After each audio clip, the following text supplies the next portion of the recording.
Isang hindi pangkaraniwang bagyo ang tumama sa bansang Amerika. Ito ay ang pambihirang bagyo ng alikabok.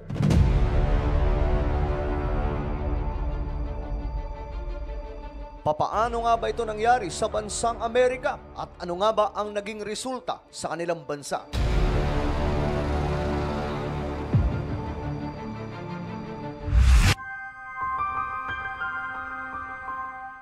Hello, what's up mga sangkay? This is me. I'm back for another vlog today. Kamusta po mga kababayan, mga solid sangkay? Huwag niyo pong kalilimutan na i-subscribe yung ating YouTube channel, i-click ang bell at i-click niyo po yung all. At sa mga nanonood po sa Facebook, i-follow niyo po yung ating Facebook page. Isa pong hindi pangkaraniwang bagyo ang tumama sa United States of America. Ang bagyo ng alikabok na gumulat sa mga Amerikano. Nabigla ang lahat ng mga tao, mga sangkay sa kanilang nakita. Ano ang naging resulta sa dust storm o bagyo ng alikabok sa USA?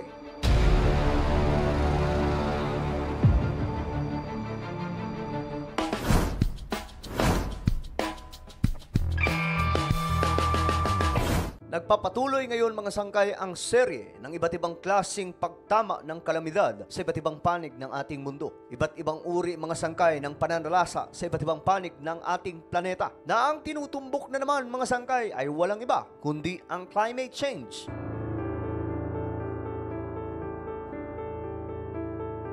Ito ang nakikitang dahilan mga sangkay ng mga scientist kung bakit ito ngayon ay nangyayari sa ating mundo. Isa sa mga matitinding epekto ng climate change ay ang mga bagyo. Madalas po natin mga sangkay na marinig ang balita tungkol po sa mga malalakas na bagyo na may dalang malalakas na pagbuhos ng ulan na lumilikha mga sangkay ng mga matitinding pagbaha na nagpapalubog sa malalaking lugar.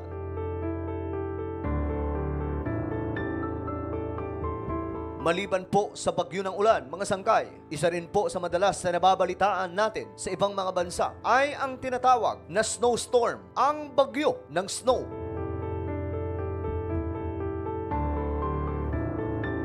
Sa Pilipinas, mga sangkay, ay hindi po natin nararanasan yan. Ang tanging dumadaan mga sangkay dito sa ating bansa ay ang pambihirang bagyo na nagdudulot po ng mga malalakas na pag-ulan at malalakas na pagbaha. At kapansin-pansin ngayon mga sangkay na ang mga malalakas na pag-ulan na mula po sa mga malalakas na bagyo ay hindi na po pangkaraniwang. Kung noon mga sangkay ang mga bagyo, kaya po i-predict ng mga matatalinong tao pagdating po sa kalagayan ng ating panahon. Ngayon mga sangkay ay halos nang huhula na lamang po ang mga matatalinong tao. Paminsan-minsan mga sangkay ay tumatama ang kanilang sinasabi, pero paminsan-minsan din po ay hindi tumatama. Minsan akala po nila mahina lamang ang bagyo na tatama, ngunit mga sangkay pagkalapag neto sa kalupaan napakalakas pala.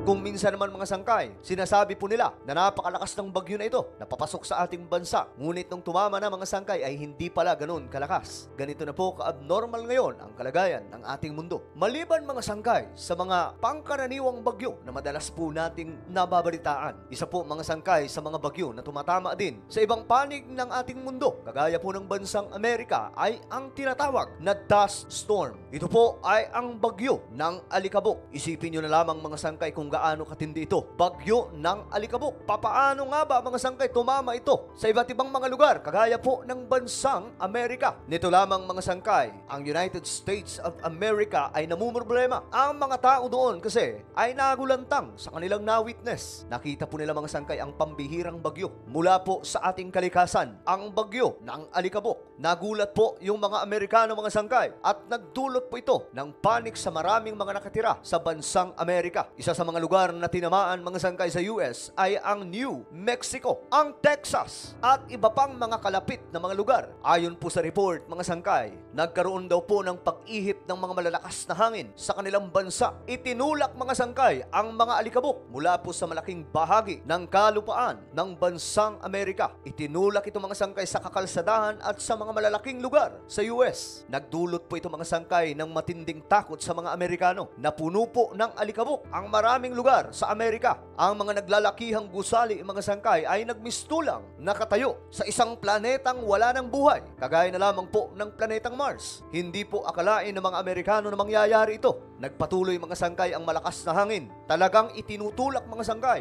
ang napakaraming mga alikabok mula po sa malaking bahagi ng US papunta po sa mga kakalsadahan at mga malalaking syudad.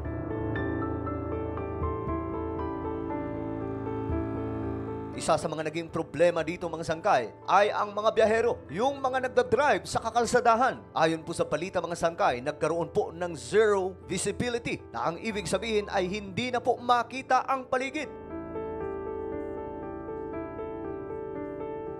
Sa ating bansa mga sangkay, kadalasan nagkakaroon po dito ng zero visibility kapag malakas ang pagbuhos ng ulan, kagaya na lamang po kung mayroong tumama sa bansa na isang malaking bagyo. Ang mga driver ay agad mga sangkay humihinto para lamang po makaiwas sa disgrasya dahil hindi na po makita ang buong paligid. Ganito po ang nangyari sa bansang Amerika nung tinamaan po sila ng dust storm. Dahil po sa sobrang lakas ng hangin mga sangkay na nagtutulak sa alikabok, nagresulta ito mga sangkay ng zero visibility in some part of New Mexico na nagmitsa mga sangkay ng pagdideklara ng mga otoridad o ng kanilang gobyerno ng pagsara sa mga malalaking kakalsadahan sa Amerika. Ito ay kanilang ginawa mga sangkay sapagkat kung hindi nila ito pipigilan, baka magdulot ito mga sangkay ng mga matitinding disgrasya sa mga dumaraang mga sasakyan. Dahil nga po malala ang sitwasyon na makikita naman po sa mga video at mga larawan na nagkaroon nga po ng zero visibility. Umabot pa po sa punto mga sangkay na nagkaroon po ng pagsiklab ng apoy sa mga gilid ng kalsada. Isang misteryosong pangyayari mga sangkay na ito daw po ay nagmula lamang sa alikabok na bagyo. At para po maintindihan natin mga sangkay at ma-witness natin ang matinding pangyayari, panoorin po ninyo ito mga sangkay.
Isa sa effect mga sangkay ng climate change ay ang pagkatuyo ng kalupaan. Ayon po sa information na inilabas ng UN, ang climate change mga sangkay ay nagdudulot ng droughts o pagkatuyo at nagkakaroon din po ng extreme temperatures o init na grabe sa ating panahon.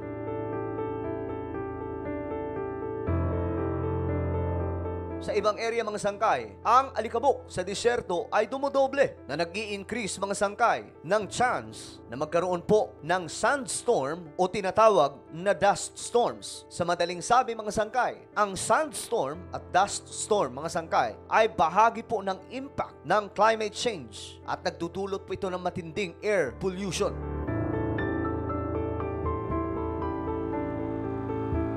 Hindi na po nakapagtataka mga sangkay kung bakit ang mga scientists ngayon ay naghahanap po ng alternatibong mga planeta na pwedeng matirahan ng mga tao. Nakaraang mga buwan mga sangkay, isa sa tinamaan ay ang China. Sa China naman mga sangkay ay hindi po dust storm, kundi ito naman ay kahalintulad din. Ito ay ang sandstorm o bagyo ng buhangin. Ayon po sa balita mga sangkay, at least 409 million na mga tao doon sa China ang naapektuhan dahil po sa severe sandstorm. Ang buhangin kasi, mga sangkay, sa mga disyerto ng China ay itinulak ng matitinding hangin at dinala po ito mismo sa kanilang capital city na Beijing. At hindi lamang po sa Beijing mga sangkay, maging ang Shanghai at iba pang mga kalapit na mga lugar doon sa China ay tinamaan mga sangkay ng sandstorm. At kung titingnan nyo po ang mga larawan at video, isa po itong katakot-takot na pangyayari doon sa China. 1 taon ang nakakalipas.